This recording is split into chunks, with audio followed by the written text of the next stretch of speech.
जब देश के टॉप सेंट्रल यूनिवर्सिटी से लॉ परस्यू करने की बात होती है तो दो यूनिवर्सिटी सबसे आगे इस रेस में रहते हैं। यह है बनारस हिंदू यूनिवर्सिटी और दिल्ली यूनिवर्सिटी। जब हम दिल्ली यूनिवर्सिटी की बात करते हैं तो लगभग आपके 3 कैंपस मिला करके 2500 और उससे ज्यादा सीट्स अवेलेबल हैं। जी हाँ, सीएलसी, LC1 एंड LC2 मिला करके। लेकिन ये दिल्ली यूनिवर्सिटी का रास्ता जो है लॉ परस्यू करने के लिए इतना आसान नहीं रहता है, क्योंकि देना पड़ता है आपको COQP11 का एग्जामिनेशन, जिसका सिलेबस भी वास्ट है, जिसके लिए आपको एक डिफाइंड प्रिपरेशन की स्ट्रेटेजी चाहिए होती है। क्या है दिल्ली यूनिवर्सिटी के लॉ कैंपस की, या फिर यूं कहें तो सबसे रिवॉल्यूशनरी कैंपस की कहानी, इन डिटेल हम लोग all about Delhi university LLB के बारे में आज बात करने वाले हैं। आज हम बात उसके एलिजिबिलिटी क्राइटेरिया, आज हम उसके सिलेबस, उसके बाद कट ऑफ जो प्रीवियस कट ऑफ रहा है, इस बार का कट ऑफ क्या रहा है, एक्सपेक्टेड कट ऑफ क्या होने वाला है, और साथ ही साथ अपनी तैयारी कैसे स्टार्ट करें, डिटेल सिलेबस क्या है, इन सब चीजों पे हम लोग इन डिटेल बात करने वाले हैं। नमस्कार, स्वागत है आपका हमारे इस online learning platform CUET PG शिक्षा पे। उम्मीद करता हूं कि आप बढ़िया होंगे, मस्त होंगे और आप अपनी तैयारी को स्टार्ट कर दिए होंगे। तैयारी अगर आपने अभी नहीं स्टार्ट किया है तो आपको नीचे एक नंबर दिख रहा होगा, उस नंबर पे कॉल कीजिए और हमारे काउंसलर से आप हमारे हौसला बैच से जुड़ करके अपनी तैयारी को और मजबूत कर सकते हैं। क्योंकि हमारे हौसला बैच में MBA और LLB की तैयारी के लिए 1000 का मैक्सिमम डिस्काउंट आपको मिल रहा है। तो जल्दी जल्दी इस डिस्काउंट को अवेल कीजिए और आप अपनी तैयारी को और आगे बढ़ाइए। बहरहाल आगे बढ़ते हैं और बात करते हैं all about Delhi university LLB course के बारे में। अगर आप दिल्ली यूनिवर्सिटी से LLB करना चाहते हैं तो आप उसके इंफॉर्मेशन बुलेटिन से उसकी एलिजिबिलिटी देखिए। सबसे ऑथेंटिक चीज रहती है कि एक यूनिवर्सिटी का इंफॉर्मेशन बुलेटिन जो उसके एलिजिबिलिटी डिफाइन करता है, कहता है कि दो आपके पास एलिजिबिलिटी है, एक 1A और एक 1B। 1A कहता है कि आपके पास मिनिमम बैचलर्स डिग्री होनी चाहिए रिकॉग्नाइज्ड यूनिवर्सिटी से और आपका 50% से ज्यादा मार्क्स होना चाहिए, ठीक है। वहीं पे UR, EWS, OBC, NCL के लिए जो है इतना होना चाहिए, बाकी कैटेगरीज के लिए 45% से ज्यादा होना चाहिए, ठीक है। मास्टर्स डिग्री आपका होना चाहिए, या तो बैचलर्स की डिग्री हो या फिर मास्टर्स की डिग्री हो। अगर रिकॉग्नाइज्ड यूनिवर्सिटी से है और आपने 50% से ज्यादा स्कोर किया है तो आप सीधे जा सकते हैं अपने दिल्ली यूनिवर्सिटी के एलिजिबिलिटी क्राइटेरिया की ओर, और आपने इस क्राइटेरिया को पार कर लिया है। नेक्स्ट, कितना आपका सीट्स है। 3 जगह चलता है, एक CLC, एक LC1 और दूसरा LC2 में चलता है। और यहाँ पे C1 C2 कैटेगरी नहीं लगता है। अब मैं आपको बताता हूँ C1 C2 कैटेगरी क्या होता है। बेसिकली C1 C2 कैटेगरी वो कैटेगरी होता है जहां पे PG, अगर आपने अंडर ग्रेजुएशन जो है एक यूनिवर्सिटी से किया है तो वो यूनिवर्सिटी अपने बच्चों के लिए कुछ सीट्स रिजर्व कर देती है, उसी को कहते हैं C1 C2 कैटेगरी। जहां पे सीट्स रिजर्व नहीं है वो C1 में आ गया, और जहां पे सीट्स रिजर्व है C2 कैटेगरी है। तो कोई भी सीट्स रिजर्व नहीं होता है, क्योंकि वहां पे लॉ जो है एक ग्रेजुएशन के क्राइटेरिया में फिट होता है, इसलिए उसके लिए कोई भी अभी सीट्स नहीं रिजर्व रहती हैं। डायरेक्टली अगर देखें लॉ कैंपस सेंटर जो है, कैंपस लॉ सेंटर जो है, वहां पे जनरल के लिए 390 सीट्स है, मैक्सिमम सीट्स है। इससे ज्यादा आपको सीट्स जो है BHU में भी नहीं मिलेंगी। वहीं SC के लिए 144, ST के लिए 72, OBC के लिए 260, EWS के लिए 96 सीट्स। LC1 की हम लोग बात करें लॉ सेंटर 1 की, तो 390 यहां पे जनरल के लिए, 144 SC के लिए, ST के लिए 72, वहीं 260 OBC और EWS के लिए 97 सीट्स है। वहीं लॉ सेंटर 2 की अगर हम लोग बात करें तो 390 आपका जनरल के लिए, 145 आपका SC के लिए, 72 ST के लिए, OBC 260 और 96 आपका EWS। इन टोटल अगर बात करें तो 1170 जनरल कैटेगरी के लिए है, और ये कटअप बहुत ज्यादा नहीं जाता, आपको प्रिपरेशन की स्ट्रेटेजी पता होनी चाहिए। दूसरा अगर हम लोग बात करें SC के लिए 433, ST के लिए 216 और OBC के लिए 780 सीट्स है। वहीं EWS के लिए 289 सीट्स है। ये सीट मैट्रिक्स जो है डिपार्टमेंट ने दिया है, वो वैरी भी कर सकता है, ठीक है, ये नीचे नोट में लिया गया है, ठीक है।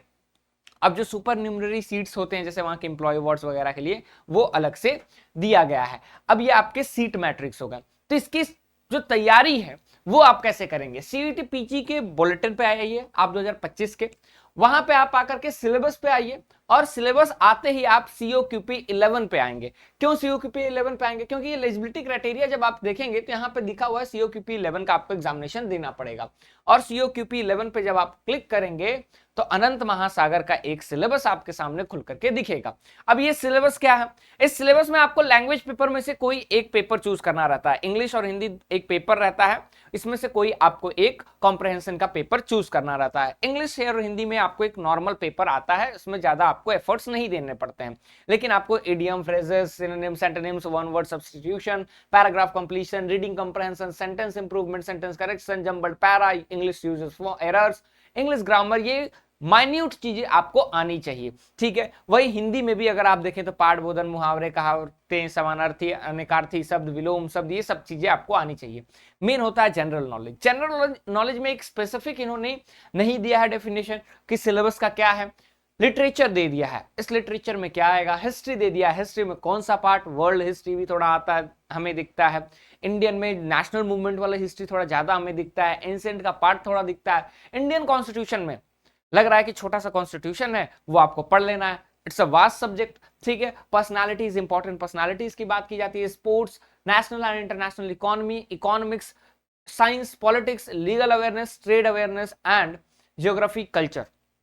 जीके का छोटा सा सिलेबस है जो कि बहुत नाक में दम करता है। कंप्यूटर बेसिक्स के कंप्यूटर के आपको चाहिए, फंडामेंटल कंप्यूटर के क्या है, उसके एब्रिविएशंस क्या है, शॉर्टकट कीज क्या है, माइक्रोसॉफ्ट विंडोज क्या है, माइक्रोसॉफ्ट ऑफिस क्या होता है, MS वर्ड क्या होता है, टाइप्स ऑफ कंप्यूटर्स क्या होते हैं, storage devices, hardware, software, input output, internet, computer networks, website, web browser, computer viruses, important computer related terms, ये आपको जनरल में आता है। जनरल एप्टीट्यूड टेस्ट और रीजनिंग, लॉजिकल रीजनिंग जो होता है उसके लिए आपको क्या है, clock, calendar, average, simplification, problems, ages, trends, ये आपके लिए इंपॉर्टेंट पोर्शन है। तो मेन आपको reasoning, numerical ability, general knowledge, English, then आप अगर अपना बाकी बेसिक्स ऑफ कंप्यूटर पे चलते हैं तो आपके प्रिपरेशन में ज्यादा अच्छा रहेगा। लॉजिकल रीजनिंग में ranking, test, linear arrangement, matrices, ये सारी चीजें आपको मिलेंगी। अब इसका तैयारी आप कहां से कर सकते हैं? इसकी तैयारी जो है आप हमारे हौसला बैच से जुड़ करके कर सकते हैं, जिसके कोर्सेज पे आपको अगर हमारे काउंसलर से बात करना है तो नीचे नंबर है, उस पर आप बात कीजिए, आप पूछिए। हमारे सारे कोर्सेज पे भी 1000 के मैक्सिमम डिस्काउंट चल रहे हैं, तो जल्दी जितनी हो सके उतनी जल्दी आप इसको अवेल कर सकते हैं। अब बात करते हैं हम लोग कट ऑफ की। कट ऑफ की तरफ चलते हैं, जो कि सबसे खतरनाक चीज है दिल्ली यूनिवर्सिटी में। चलिए ये देखिए, ये है आपका दिल्ली यूनिवर्सिटी का कट ऑफ। ये है आपका 2024 का कट ऑफ, 25 का मैं अभी आपको नहीं दिखाया हूं, ये है आपका 2024 का कट ऑफ। 2024 में आइए, CLC का 205 जनरल कैटेगरी, LC1 186, LC2 187, ये आपका लास्ट कट ऑफ था। ठीक है, वहीं आपका EWS, सॉरी फर्स्ट राउंड का कट ऑफ था, EWS का 188, 171, 171, OBC 180, 159, 159 था, SC 164, 143, 141 था। इसी तरह आप देखेंगे तो CLC सबसे ज्यादा रहता है, उसके बाद LC2 रहता है, फिर LC1 का कट ऑफ आपको देखने को मिलता है, वो राउंड 2 का ये आपका कट ऑफ था। अब इससे इंपॉर्टेंट है कि हम जो है किस तरफ बढ़े, हम जो है बढ़े इस बार के ओरिजिनल कट ऑफ की तरफ। ओरिजिनल कट ऑफ की तरफ अगर हम आते हैं तो ये आपको मैं ओरिजिनल कट ऑफ दिखाता हूं। ठीक है, आप यहां पे आ जाइए। ठीक, अब आप आइए DU के ऑफिशियल बुलेटिन पे। ठीक है, DU एडमिशन पे आइए। DU एडमिशन पे जब आप आएंगे तो यहाँ पे ऑफिशियल कट ऑफ जो है वो आपको देखने को मिलेगा। ठीक है, अब आइए दिल्ली यूनिवर्सिटी के एडमिशन पे। ठीक, ये UG का है, मैं आपको PG पे लेकर के चलता हूँ। यहाँ से आप भी सर्च कर सकते हैं, ये बहुत ही आपके लिए इजी होने वाला है। ठीक है, उसमें हार्ड तो कुछ है नहीं। ठीक है, जस्ट वेट। ओके, थोड़ा सा वेब ब्राउजिंग में प्रॉब्लम आ रही है। ठीक, मैं आपको दूसरे साइट से दिखा देता हूं। ठीक है, चलिए DU admission. Okay, so this is the admission page. ठीक है, अब यहाँ पे हम लोग PG पे आते हैं। PG एडमिशन पे आइए और फर्स्ट एलोकेशन पे आइए। फर्स्ट स्पॉट राउंड है ये, देन आपका first admission minimum allocation score. अब यहाँ पे आ गए, यहाँ पे हम लोग लॉ पे चलते हैं। लॉ में आपको कितना मिलता है, so let's search for law and then you will get to know. ठीक है, सो स्टार्ट करते हैं। बैचलर्स ऑफ लॉ, जो कैंपस लॉ सेंटर है वहां पे EWS का 196 गया था। ठीक है, जनरल कैटेगरी का जो है 213 गया था। वहीं पे अगर आप लॉ सेंटर 1 LC1 का देखें तो जनरल कैटेगरी का 188 गया था, मैंने प्रिडिक्ट 185 तक किया था, 188 आपका गया था फर्स्ट का।